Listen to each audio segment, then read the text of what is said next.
Kasama sina Atong Ang at Gretchen Barreto sa usapin ng mga missing sabonghero dahil sa connection nila sa industriya ng online sabong, particular sa Pitmaster Group. Si Atong Ang ay kilala bilang isang makapangyarihang negosyante sa mundo ng sabong at iba pang negosyo, pero mas naging kontrobersyal ang pangalan niya dahil sa mga babaeng nauugnay sa kanya, lalo na mula sa showbiz. Si Gretchen Barreto ay isa sa mga pinakamatunog na pangalan sa industriya ng aliwan, hindi lang dahil sa kanyang ganda at karisma na hindi kumukupas, kundi dahil na rin sa mga lalaking dumaan sa kanyang buhay. Sino-sino ang mga lalaki sa buhay ni Gretchen Barreto? At sino-sino ang mga babaeng dumaan sa buhay ni Atong Ang? Yan ang ating aalamin.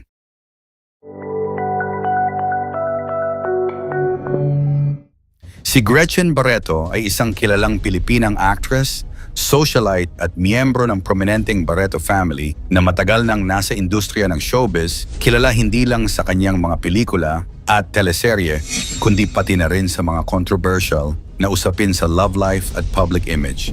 Kaya narito ang mga lalaki sa buhay ni Gretchen Barreto. Number 1. Aga Mulak, late 1980s. Noong nagsisimula pa lamang si Gretchen sa showbiz, agad siyang naiugnay kay Aga Mulak, isa sa pinakasikat na aktor ng panahong iyon. Ayon kay Gretchen, isa lamang itong simpleng teenage romance, walang opisyal na relasyon at masasabing puppy love lang.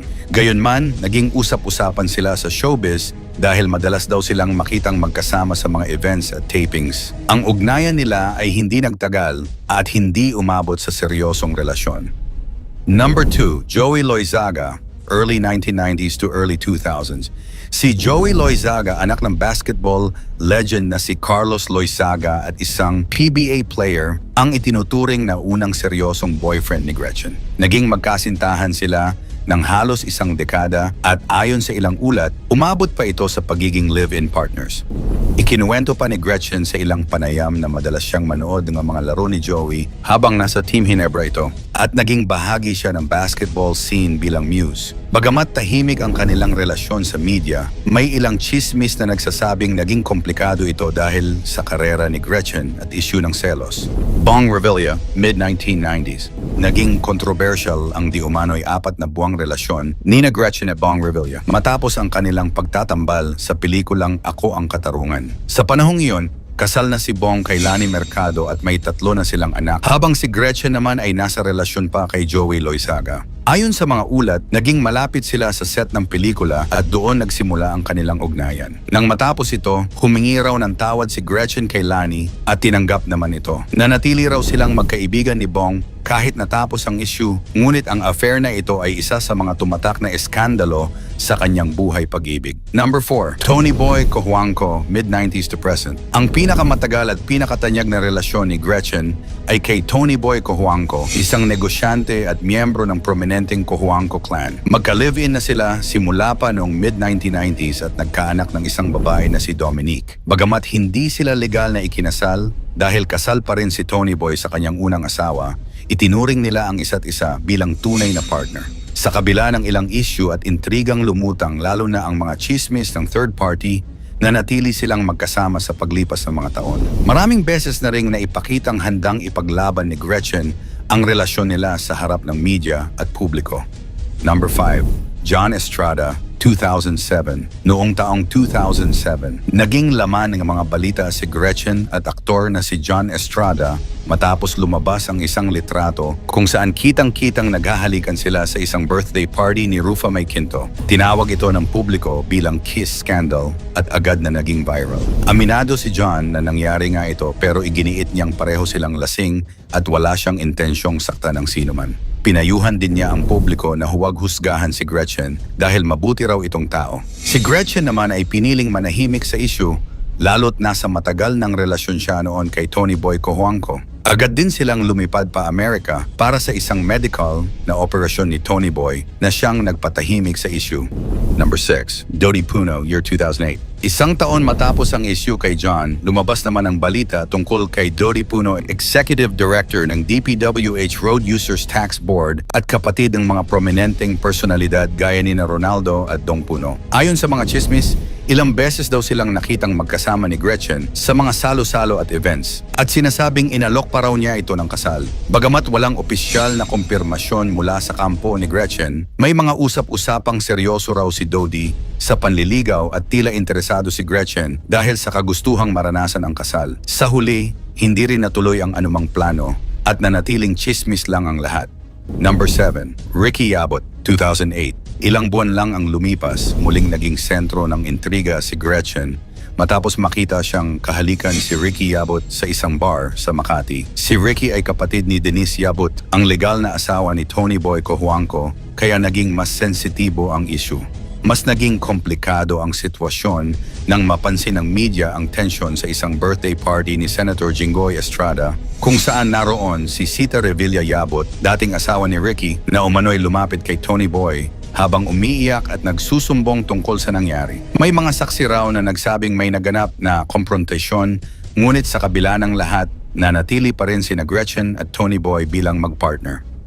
Number 8. Atong Ang 2019 present. Mula 2019, paulit-ulit na naiugnay si Gretchen kay Atong Ang, isang kilalang negosyante sa larangan ng sabong at kasino. Nagsimula ang lahat sa mga viral photos at videos kung saan makikita silang magkahawak kamay sa eroplano, magkatabi habang natutulog at magkasama sa sabungan events. Pinabulaanan ni Atong ang mga haka-haka at iginiit na magkaibigan at business partners lamang sila at pareho nilang sinabing walang romantic involvement. Gayunpaman, hindi pa rin tumitigil ang usap-usapan, lalo na nang makita silang magkasamang lumahok bilang principal sponsors sa isang kasal nitong 2024 at sa sabong events kung saan tinawag pa si Gretchen bilang Lady Tiger. Kahit pa may mga intriga, nananatili ang kanilang pahayag na magkaibigan lang sila. Kung susumahin, naging makulay at puno ng intriga ang buhay pag-ibig ni Gretchen Barreto at bawat relasyon ay may naiambag sa kanyang personal na paglalakbay mula sa kabataan, sa mga pagsubok, hanggang sa mga relasyong pinili niyang ipaglaban. Narito naman ang mga babaeng dumaan sa buhay ni Atong Ang. Nicole Barreto. Si Nicole Barreto, pamangkin ni Gretchen, ang isa sa mga unang babaeng direktang inamin na naging karelasyon ni Atong Ang.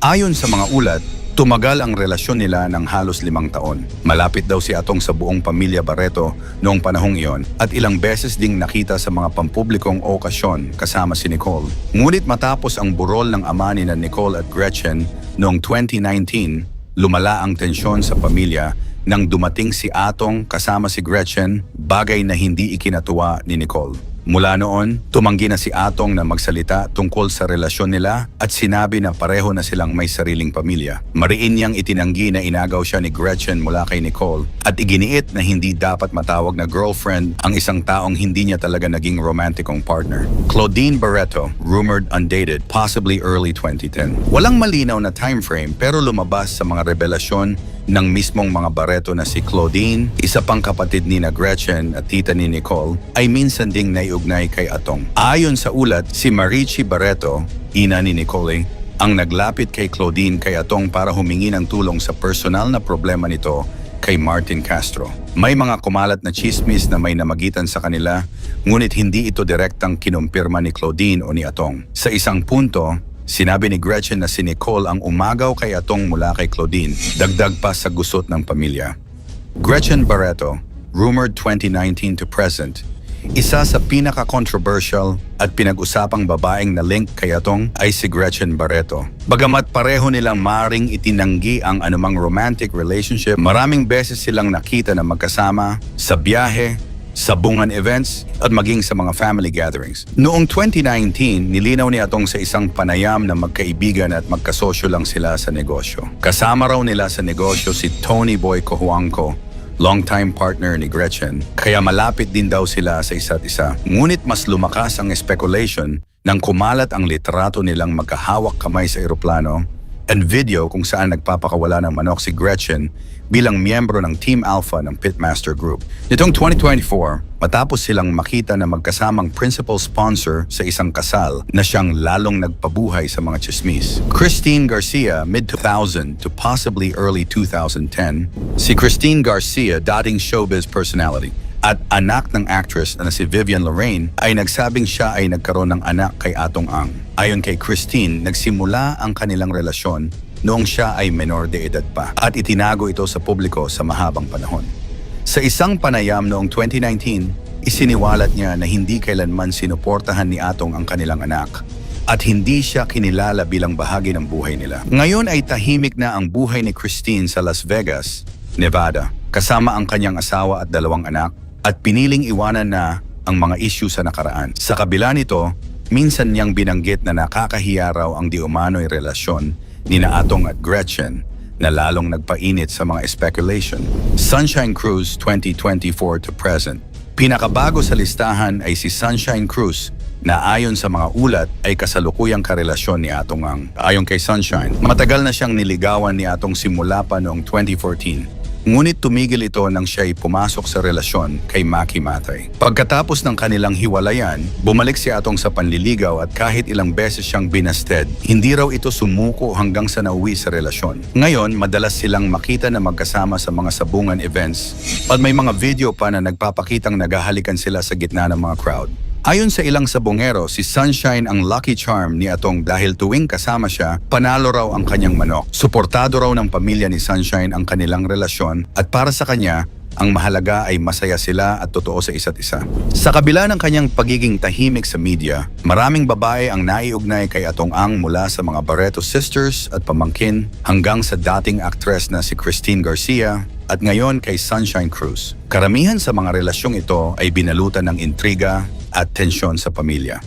Pero sa dulo, si Atong ay patuloy na naninindigan sa kanyang personal na privacy at pagtuon sa negosyo at pamilya. Sa kabila ng lahat ng intriga, kontrobersya at chismis na bumalot sa kanilang mga pangalan, sina Atong Ang at Gretchen Barreto ay nananatiling matatag sa kanilang mundo, si Atong bilang isang maimpluwensyang negosyante at si Gretchen bilang isang hindi matitinag na personalidad sa showbiz at high society. Bagamat maraming beses silang naipit sa issue mula sa mga relasyon hanggang sa kontrobersyal na pagkawala ng mga sabongero, pareho nilang piniling manahimik, umiwas sa gulo at patuloy na itaguyod ang imahe nilang gusto nilang panatilihin. Sa dulo, sila ay mga taong piniling tahakin ang sariling landas, kung saan ang totoo at hindi totoo ay nananatiling palaisipan para sa publiko. Kung nagustuhan mo ang ating video, paki-like, comment and subscribe. Maraming salamat at God bless.